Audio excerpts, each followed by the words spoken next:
All right, DD India's Shubhendu Ghosh joins us from Delhi, joins us on the broadcast. Hi, Shubhendu. What more do we know about President Trump's denial of reports that U.S. bombers were sent near Venezuela?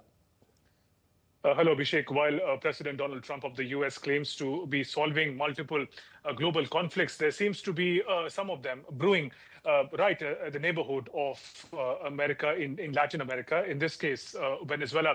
For the past couple of months, we've seen the growing deployment of American forces, of fighter jets, of war ships in the neighborhood of Venezuela, the Caribbean Sea that broadly separates North and South America. And we also have seen multiple targeting of boats, which the American authorities called boats that are carrying allegedly drugs and narcotics. President Trump calls them narco-terrorists and has gone after them. Most of these people who were on these boats, the crew, have been eliminated. While the Venezuela's perspective is that these are fishing boats and it is the sovereignty of Venezuela that is being threatened by the United States, what President Trump, what US seeks to do is to overthrow Nicolas Maduro, the president of Venezuela. So those are the two perspectives by which we should be looking at what is going on. However, these actions by the American forces in the Caribbean Sea are happening in international waters, and that's where the legality of the operation, the question of legality comes in. Remember, as per the US Constitution, only the US Congress can declare a war when US acts outside of its national boundaries. Now, because these attacks are taking place in international waters, also President Trump has said that he is not going to stop there.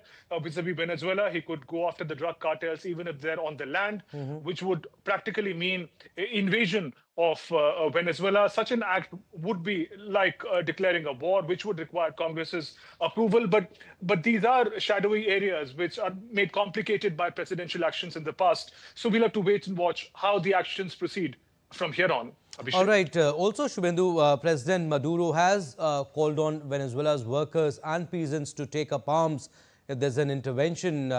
How seriously is that being taken on the ground? Well, he doesn't have much options as far as Nicolas Maduro is concerned. Militarily, Venezuelan government and American government, there's no match. US is this superpower in the region and the world with a great military power. We've seen the kind of deployment also that US has done. It's like sort of an intimidation tactic that America is already putting to use with warplanes parked outside of Venezuela in the Caribbean waters. There's a $50 million bounty on arresting Nicolas Maduro. The American authorities would want, in an ideal case, that Nicolas Maduro's own people put him behind the bars and there's a regime change. Also, remember, if you just go back, a bit of a distraction, Nobel Peace Prize winner, Venezuelan opposition leader, Maria Corina Machado, she represents the opposition's voice in Venezuela, an opposition which would like Nicolas Maduro to be overthrown. So in such a context, the kind of appeals that are being made by President Nicolas Maduro, we'll have to see what kind of real impact it will have on the ground, because there are a lot of opposition forces that President Maduro is now has to grapple with, not just outside President Trump and America, but very close home, the pro-democracy forces. Right, Shubhendu. And before we leave you, tell us about these Coast Independence 200 military drills. How big is this exercise and what message is Venezuela trying to send through it? It is a significant exercise being put in action by Venezuelan President Nicolas Maduro. He's been invoking the working class to take up arms in a very characteristic left-wing narrative. The left-wing governments, both in Venezuela and Colombia, that President Trump appears to be targeting in his what is called as the war on narcotics. And these campaigns are important symbolically as well, with the America parking its military weight in the Caribbean Sea.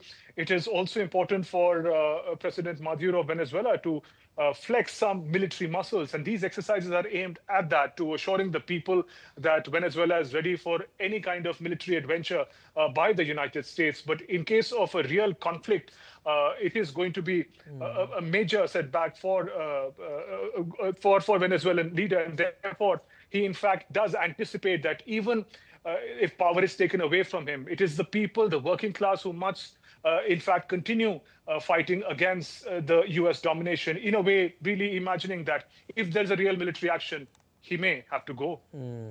All right, Shubhendu, we'll leave it at that. Thank you for your inputs.